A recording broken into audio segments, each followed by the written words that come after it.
శ్రీమాత్రే నమ. జై గురు దత్తాత్రేయ నమ. ఈ వీడియోలో మనం అక్టోబర్ 1వ తారీఖు నుంచి డిసెంబర్ 31 మధ్యలో జరగబోయే త్రైమాసిక ఫలితాలు, ముఖ్యంగా ధనుస్సు రాశి వారి యొక్క ఆర్థిక పరిస్థితి, ఫైనాన్స్ ప్లానింగ్ ఏ విధంగా ఉంటుంది, ఏ ఏ సమయాల్లో వీరి యొక్క ఆర్థిక స్థితి మెరుగుపడుతుంది, అలాగే అదే సమయంలో ఏ విధంగా ఖర్చులు వస్తాయి అన్న విషయాన్ని కేవలం ఆర్థిక పరమైనటువంటి స్థితి మీదే ఈ రాబోయే 3 నెలలు ఏ విధంగా ఉంటాయి అని పరిశీలిద్దాం. మరి ధనుస్సు రాశి వారికి ధనాధిపతి శని భగవానుడు. అందువలన జాతకుడు కుటుంబ విషయాలు ఏ విధంగా ఉంటాయి, కుటుంబ సభ్యుల సహకారం ఎంతవరకు ఉంటుంది, కుటుంబ వ్యాపారాన్ని, వారసత్వంగా వచ్చే సంపదని ఏ విధంగా ఉపయోగించుకుంటారు, ఎంత ధనాన్ని దాచుకోవడానికి సేవింగ్స్కి ఉంటాయన్నది శని భగవాడి స్థితి బట్టి ఆధారపడి ఉంటుంది. అందుకనే సాధారణంగా జాతకులకి, ధనుసు రాశి వారికి ఆర్థిక ఇబ్బందులు చాలా దీర్ఘకాలం ఉంటాయి. కొంతమందికి ఏంటంటే ఏదో ఇబ్బంది ఉంటే నెలలో 15 రోజులు ఉంటుంది తప్ప, ఈ ధనుసు రాశి వారికి ఫైనాన్స్ పొజిషను కేవలం ఒకసారి 5 సంవత్సరాలు, 3 సంవత్సరాలు కూడా చాలా వరకు ఇబ్బంది పెట్టడం జరుగుతూ ఉంటుంది. దానికి కారణం ఏంటంటే శని మందగ్రహం అవటం, ఒక రాశిలో 2.5 years ఉండడం, ఇవన్నీ కూడా ఎక్కువగా ఇబ్బంది పెడుతుంటుంది. మరి గతంలో ఒకసారి మీరు చూసే ఉంటారు. అయితే ప్రస్తుతం కొంతవరకు శని భగవానుడు మీకు తృతీయ స్థానంలో ఉన్నాడు. అంటే ధనస్థానం అన్నది ఒక విధంగా మంచి స్థానం కాబట్టి ఆర్థిక పరంగా నిలకడగా వెళ్తుంది. అయితే ప్రస్తుతం ఈ నవంబర్ 15 వరకు కూడా శని వక్రగమనంలో ఉండడం వల్ల తిరిగి మళ్ళా ఈ ధనుసు రాశి వారి కుటుంబ బాధ్యతలు, తీరిపోయింది అనుకున్నటువంటి బాకీలు, ఇన్స్టాల్మెంట్లు తిరిగి మళ్ళీ మొదలవడం, ఈ విధంగా ఫైనాన్షియల్ బర్డెన్ చాలా ఎక్కువగా ఉంది. నవంబర్ 15 తర్వాత చాలా వరకు చాలా బాధ్యతల నుంచి విముక్తి కలుగుతుంది. ఫైనాన్స్ పరంగా చాలా ఫ్రీ అవుతారు.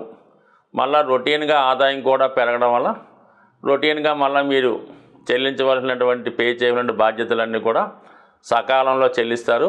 ఇంచుమించుగా మీకు మార్చి నెలాఖరు దాకా కూడా నో ప్రాబ్లం. దాని తర్వాత లాభాధిపతి శుక్రుడు తొందరగా 40 రోజులకి, నెలకి 20 రోజులు కూడా మారిపోతుంటాడు. అందుకని వీళ్ళ ఆదాయం కూడా ఏ విధంగా ఉంటుందంటే, ఒక నెలలో బ్రహ్మాండంగా ఉంటుంది, ఒక నెలలో అసలు ఉండదు, ఒక నెలలో ఎక్కువ ఉంటుంది, మళ్ళీ దానికన్నా డబుల్ ఖర్చు అవుతుంటుంది. ఈ విధంగా నడుస్తూ ఉంటే మరి ప్రస్తుతం అక్టోబర్ 13న శుక్రుడు స్వక్షేత్రంలో లాభస్థానంలోకి రావడం జరుగుతుంది. అంటే ఇంచుమించుగా అక్టోబర్ 13 నుంచి నవంబర్ 6 మధ్యలో లాభస్థానంలో శుక్రుడు చాలా వరకు జాతకుడికి ఆర్థిక సంపద కలగజేస్తాడు. అంటే ఏ సోర్స్ ద్వారా? ముఖ్యంగా షష్టాధిపతి అవటం వల్ల రుణ ప్రయత్నం ఫలించడం ద్వారా, అలాగే మీరు దీర్ఘకాలంగా ఏదన్నా కోర్టు సమస్యలు, ఆర్థిక విషయాల్లో ఇబ్బందులు, ఏదైనా డబ్బు బ్లాక్ అయిపోయి ఉండడం, చిట్ ఫండ్లోనో బ్యాంకులోనో ఉండిపోవడం వల్ల ఆ ధనం రావడం వల్ల జరిగే అవకాశం ఉంది. లేదంటే మీ యొక్క బంధువుల ద్వారా, అంటే తల్లిదండ్రుల బంధువులు, మేనమావల ద్వారా సడన్గా మీకు మరి సంపద లాంటిది వచ్చే అవకాశం ఉంది. అలాగే శుక్రుడు 11లో రావడం వల్ల మీకన్నా ముందు పుట్టిన వారు, మీ అన్నయ్యలు అవ్వచ్చు, మీ అక్కగారులు అవ్వచ్చు, మీ వదిన గారులు అవ్వచ్చు, మొత్తం మీద స్త్రీ బంధువుల ద్వారా సహకారం లభించే అవకాశం ఉంది. అంటే అది స్వక్షేత్రంలో ఉండడం వల్ల బాగా సంపద కలిగినటువంటి కుటుంబంలో ఉన్నటువంటి స్త్రీలు, అధికారంలో ఉన్నటువంటి వారు మీకు వాళ్ళు మీ యొక్క సర్వీస్కి మెచ్చో, మీ ఆర్థిక ఇబ్బందులు చూసో, మీ పిల్లల చదువు కొరకు ఏదో విధంగా ధనాన్ని సహకరించే అవకాశం ఉంటుంది. అక్టోబర్ 13 నుంచి నవంబర్ 6 మధ్యలో. నవంబర్ 6 నుంచి డిసెంబర్ 2 మధ్యలో 12వ స్థానంలోకి శుక్రుడు వస్తాడు. అంటే లాభాధిపతి వ్యయంలోకి వస్తాడు. మొత్తం అప్పుడు దాకా ఉన్నటువంటి ధనం అంతా కూడా ఏదో ఒక అవసరాలకి, బలహీనతలకి, మరి అలాగే బంధువులకి కానుకలు, బహుమతులు ఇవ్వడానికి, శుభకార్యాలు చేయడం వల్ల, అంటే మీ కుమార్తెకో పిల్లలకో ఏదో శుభకార్యం చేయడం, ఏదో బారసాల అవ్వచ్చు, పెళ్ళి అవ్వచ్చు, శుభకార్యాలు చేయడం వల్ల విలువైన వస్త్రాలు, ఆభరణాలు, వాహనాలు లాంటివి కొనుక్కోవడం వల్ల మొత్తం మీద నవంబర్ 6 నుంచి డిసెంబర్ 2 మధ్యలో చాలా వరకు ధనం ఎక్కువగా కంఫర్టు, విలాసాల కొరకు ఖర్చు అవుతుంది. తర్వాత డిసెంబర్ 2 తర్వాత శుక్రుడు రాశిలోకి రావడం వల్ల ఇంచుమించుగా ఆ డిసెంబర్ నెలంతా కూడా జాతకుడు ఎక్కువగా వివాహ వేడుకల్లోనూ, ఎంటర్టైన్మెంట్ కార్యక్రమాల్లోనూ ఎక్కువగా ప్రయాణాలు చేయడం, అంటే ధనం వస్తూ ఉంటుంది. స్వశక్తితో ధనాన్ని సంపాదిస్తాడు. గతంలో కన్నా తనకు మంచి గుర్తింపు వస్తుంది, తన వాల్యూ పెరుగుతుంది, తన యొక్క రెమ్యునేషన్ పెరుగుతూ ఉంటుంది, తను తీసుకునే వేతనం పెరుగుతూ ఉంటుంది. ఈ విధంగా అనుకూలిస్తూ ఉంటుంది. ముఖ్యంగా ధనుసు రాశిలో ఉన్నటువంటి స్త్రీలకి చాలా అద్భుతమైనటువంటి సమయం అన్నమాట ఇది. డిసెంబర్ 2 తర్వాత, అలాగే అక్టోబర్ 13, నవంబర్ 6 మధ్యలో వాళ్ళ వివాహ ప్రయత్నాలు ఫలించడం, ఉద్యోగపరమైనటువంటి అభివృద్ధి రావడం జరుగుతుంది. ఎందుకంటే అక్టోబర్ 13 నుంచి నవంబర్ 6 మధ్యలో శనికి, శుక్రుడికి అంటే లాభాధిపతికి, ధనాధిపతికి కోణ దృష్టి ఏర్పడుతుంది. ఆ కారణం వల్ల జాతకుడి యొక్క ఆర్థిక స్థితి చాలా అనుకూలంగా ఉంటుంది.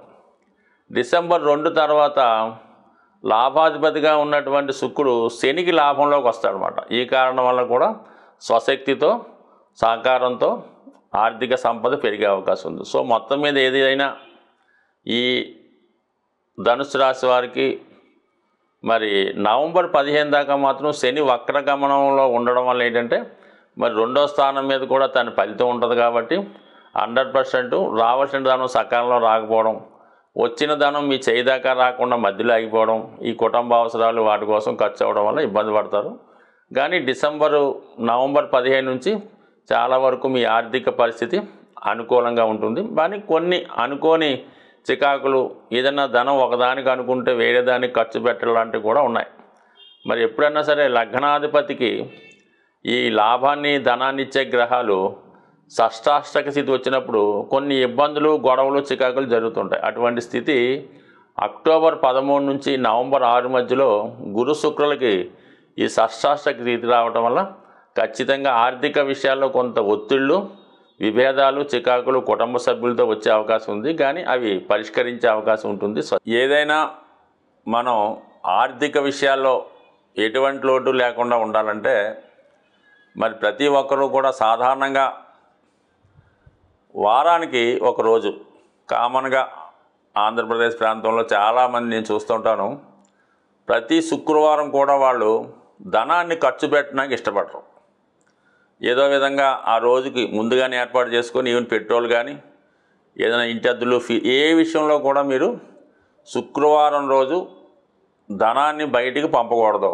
అలాగని పేటీఎం, ఏటీఎం కూడా చేయకూడదు.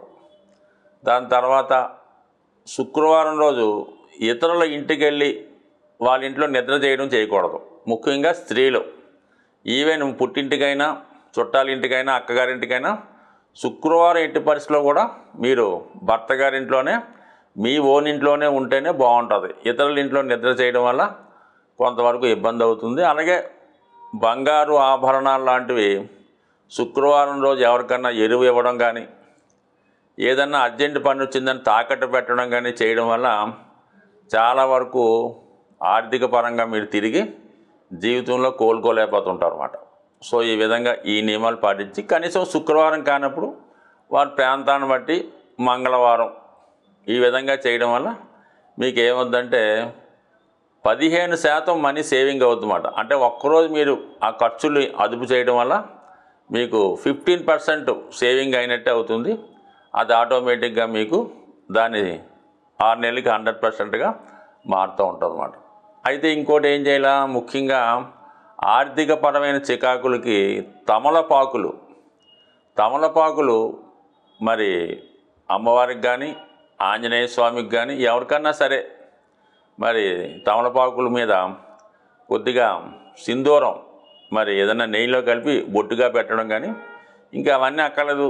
తమలపాకులు, యాలక్కాయలు మరి అమ్మవారికి తాంబూలంగా పెట్టచ్చు. అలాగే ఆంజనేయ స్వామి పెట్టచ్చు. ఇది చేయడం వల్ల కూడా మీకు ధన సంపద చేకూరుతూ ఉంటుంది. సరే, అది కొంతవరకు అదొకటి చేసుకోవచ్చు.